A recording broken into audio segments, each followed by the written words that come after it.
প্রিয় ভাই বোনেরা, প্রিয় ভাই বোনেরা, দেড় দশকের ফ্যাসিবাদ বিরোধী আন্দোলনে ছাত্রদলের হাজার হাজার নেতাকর্মী হতাহত হয়েছে। মামলা, হামলা, জেল, জুলুম, নির্যাতন, খুন, গুম, অপহরণের শিকার হয়েছে ছাত্রদলের হাজারো হাজারো নেতাকর্মী। শুধুমাত্র এই যে জুলাই গণ অভ্যুত্থান, এই জুলাই গণ অভ্যুত্থানেই চট্টগ্রামের ছাত্রদল নেতা ওয়াসিম সহ শতাধিক নেতাকর্মী শহীদ হয়েছে আমাদের, আরো আহত হয়েছে হাজারো হাজারো। গণ অভ্যুত্থানের সময় শুধুমাত্র ছাত্র দলেরই 2000-এরও বেশি নেতাকর্মী গ্রেফতার হয়েছে। প্রিয় সহকর্মীবৃন্দ, যেই সংগঠনে তোমাদের মতন এমন সাহসী মায়ের সন্তানেরা রয়েছে, সেই সংগঠনের অগ্রযাত্রাকে কোনো দিন কেউ ঠেকিয়ে রাখতে পারবে না, ইনশাল্লাহ। এই যে পলাতক, পরাজিত, স্বৈরাচার, নিষ্ঠুর নির্মমতা চালিয়েও কিন্তু ছাত্র দলের এই অগ্রযাত্রাকে তারা দমিয়ে রাখতে পারে নাই। এবং আজকের এই লক্ষ মানুষের সমাবেশ, লক্ষ ছাত্র ছাত্রীর সমাবেশ আবারও সেটি আজ প্রমাণ করে দিয়েছে। প্রিয় ভাই বোনেরা, এই সমাবেশে উপস্থিত তোমাদেরকে এবং তোমাদের মাধ্যমে আমি সারা বাংলাদেশের জাতীয়তাবাদী ছাত্র দলের সকল নেতাকর্মী সমর্থকদেরকে জানাই বিরচিত অভিনন্দন। একটি কথা মনে রাখবে সবাই তোমরা, যদি তোমরা আগামী দিন সাহস এবং সততার সঙ্গে এগিয়ে যাও, তাহলে বাংলাদেশের গণতান্ত্রিক আমি জনগণ তোমাদের সাথে আছে। ইনশাল্লাহ তোমাদের সাথে ভবিষ্যতেও তারা থাকবে। মনে রাখবে সবসময় একটি কথা, এই দেশের জনগণই বিএনপি তথা বাংলাদেশী জাতীয়তাবাদী শক্তির সকল রাজনৈতিক ক্ষমতার উৎস।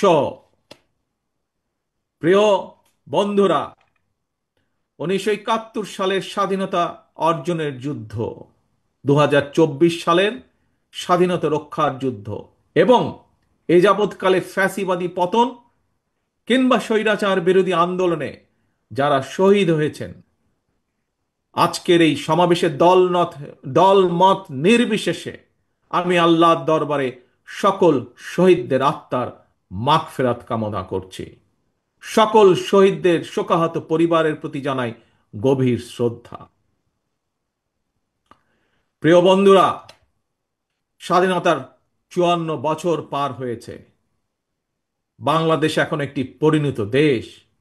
এই পরিণত বাংলাদেশে বাংলাদেশের জনগণ আর বিভেদ, বিরোধ, প্রতিহিংসা, প্রতিশোধের রাজনীতি তারা চায় না। রাজনৈতিক দলগুলোকে এ কারণেই জনগণের কাছে সেভাবে জবাবদিহি করতে হবে। রাজনৈতিক দলগুলোর কাছে জনগণ চায় রাজনীতির গুণগত পরিবর্তন। সুতরাং আসো, কথামালার রাজনীতি নয়, বরং আমরা শুরু করি মানুষের জীবন মান উন্নয়নের রাজনীতি। প্রিয় ভাই বোনেরা, জনগণের জীবন মান উন্নয়নের ক্ষেত্রে সবচেয়ে বড় ভূমিকা নিতে হবে ভবিষ্যৎ বাংলাদেশ। এবং সেটি কে? সেটি হচ্ছে তোমরা। আজকে যারা তোমরা এখানে উপস্থিত হয়েছ, তোমরা সহ তোমাদের মতন তোমাদের সহপাঠী, তোমাদের সহকর্মী যারা সমগ্র বাংলাদেশে ছড়িয়ে ছিটিয়ে আছে, তোমাদেরকে সেই ভূমিকা পালন করতে হবে। সেটি জ্ঞানে বিজ্ঞানে হোক, শিক্ষা দীক্ষায় হোক, মেধা মননে হোক, তোমাদের নিজেদেরকে গড়ে তুলতে হবে। এবং শুধু নিজেদেরকে গড়ে তুললে চলবে না, নিজেদেরকে গড়ে তোলার পাশাপাশি দেশকে গড়ে তুলতে হবে, বাংলাদেশকে গড়ে তুলতে হবে। প্রিয় বন্ধুরা, সেই সমান মহান লক্ষ্যকে সামনে রেখেই বাংলাদেশ জাতীয়তাবাদী দল বিএনপি আগামী দিনের নীতি, ধর্মীয় সামাজিক মূল্যবোধে উচ্চীবিত মানবিক মানবিক মানুষ গড়ার রাজনীতি শুরু করতে চায়। বিএনপির আগামী দিনের নীতি কর্মসংস্থান সৃষ্টি আর নিরাপদ কর্ম পরিবেশ নিশ্চিত করার রাজনীতি।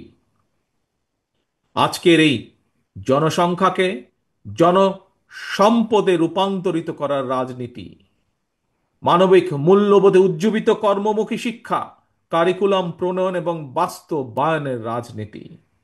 এই বিষয়গুলো যেহেতু তোমরা ছাত্র দল, তোমরা যেহেতু ছাত্র সমাজের অংশ, সেজন্যই আজকে তোমাদের সামনে, তোমাদের সাথে সরাসরি সম্পৃক্ত এরকম দু চারটি বিষয় তোমাদের সামনে আমি তুলে ধরব। প্রিয় ভাই বোনেরা, আমি মনে করি সকল ছাত্র ছাত্রীকেই কোনো একটি রাজনৈতিক সংগঠনের সদস্য হতে হবে, এটি কোনো জরুরি বিষয় নয়।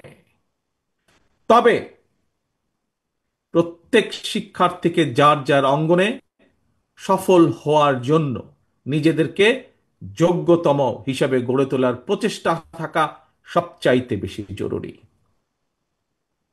তোমরা তোমাদেরকে যোগ্য নেতৃত্ব হিসেবে গড়ে তুলবে, এটি জরুরি। তবে একই সাথে একটি জরুরি কথা মনে রাখতে হবে, যোগ্য নেতৃত্বের অর্থ শুধুমাত্র নেতা কিংবা নেতৃত্বের অর্থ শুধুমাত্র কোনো একটি রাজনৈতিক দলের পদ পদবি অর্জন কিংবা শুধু ভবিষ্যতে এমপি বা মন্ত্রী হয় নয়, বরং শিল্প, সাহিত্য, সংস্কৃতি, শিক্ষা, স্বাস্থ্য, কৃষি কিংবা ব্যবসা, প্রত্যেকটি সেক্টরেই দক্ষ নেতৃত্ব প্রয়োজন। কারণ এই সবগুলো সাবজেক্টের সাথে দেশের সামনে এগিয়ে যাওয়া সম্পর্কিত। তোমাদের নিজেদেরকে দক্ষ এবং যোগ্য হিসাবে গড়ে তুলতে হবে। প্রত্যেকটা সেক্টরে তোমাদের যোগ্য নেতৃত্বই একমাত্র পারে আগামীর বাংলাদেশকে বদলে দিতে, শহীদদের কাঙ্ক্ষিত বাংলাদেশ গড়ে তুলতে।